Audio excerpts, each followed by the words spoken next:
Hello lovely. This is my preferred way of making a floor with floorboards. Work out where the joists would be. So there wants to be some join somewhere in your floor to make it of interest. This is a narrow room, so I've just got a joist as it would be in the middle. And then you measure and snip the boards to fit.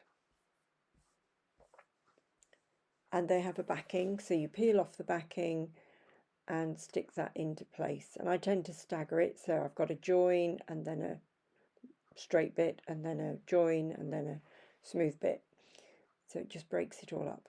And then I make the nail holes with my what I call a pokey tool, which is just sort of a pointy thing that makes holes. So I make nail holes, and I'll probably have to go over these again after I've done the staining,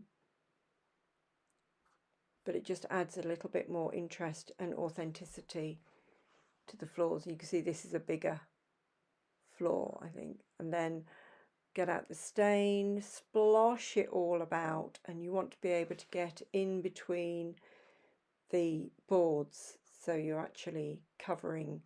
I use a paper template underneath that I stick the boards to, but make sure you get in all the nooks and crannies, and you may need to bend it over to get in there. So these are the boards drying. I did 2 floors on this session.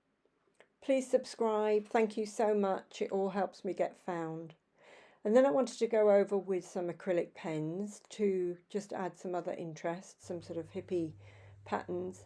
And I went over then with some sandpaper around a block of wood to really knock back the colour a bit, but to distress the boards a bit more and even them up. You can see where the nail holes are on some of those boards now.